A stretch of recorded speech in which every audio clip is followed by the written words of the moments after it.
everyone, it's Sean from Rick's Roasters again. Welcome back to Coffee Corner.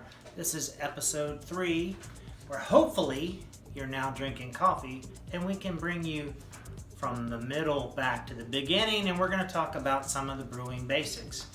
This is some of the stuff that you need to know before you go running off and you're brewing in your Mr. Coffee, or you're doing your French press, or like Joel's going to talk to you about in the next episode, you do your little pour over. These are some of the basic things you need to know.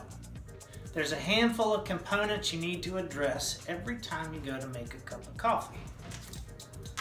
First and foremost, there is the water. This is overlooked quite a bit by people. There's different ends of the spectrum.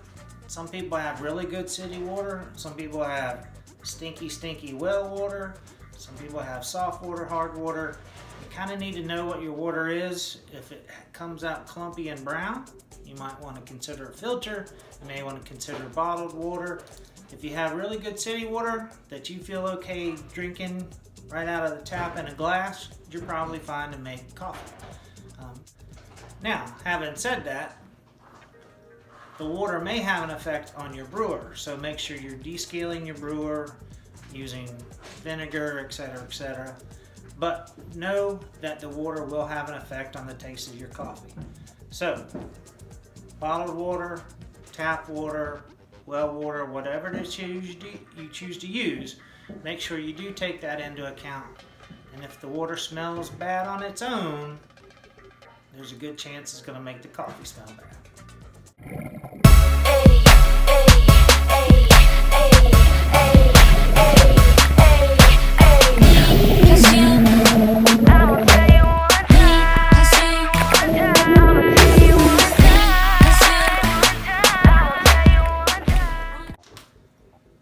The next thing we're going to put up here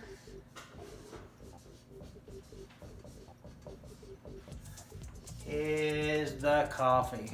Of course, that's our favorite part. So, you want fresh coffee, you want good quality coffee.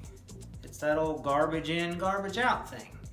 If you buy the cheapest thing in the grocery store, well, guess what? It's going to give you the cheapest outcome. Whether you have great water or not, if you buy cheap coffee, you're going to get a cheap cup. Now, if you're putting 15 sugars in half a thing of half and half, well, you're probably going to end up with some kind of sugary thing that you can tolerate. But if you drink that coffee black, you're going to understand what we mean. Now, the next thing we're going to put up here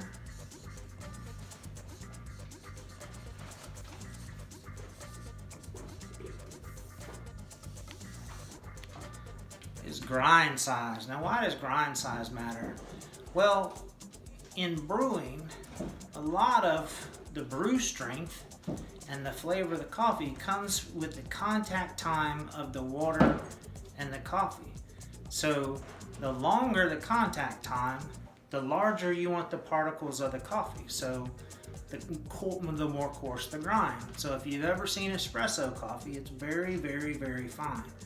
The reason is you want more particles, that's more surface area, because the contact time in that espresso shot is very short.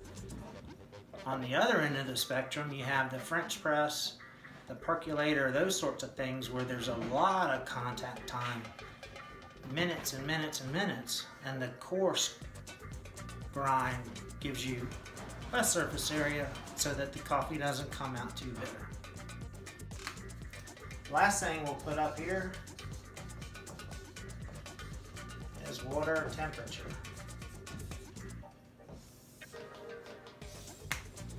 You need that water temperature at least around 190, 195 degrees. You start getting below that, and the likelihood of you brewing something that looks like hot tea starts to come into play.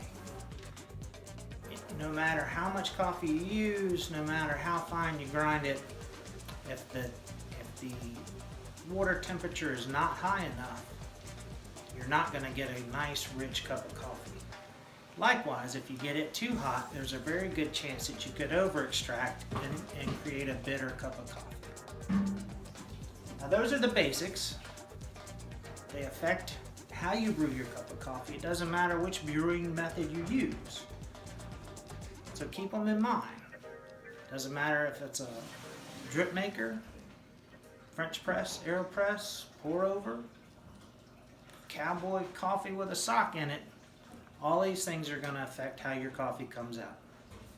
Thanks for tuning in. We'll see you next week at Coffee Corner.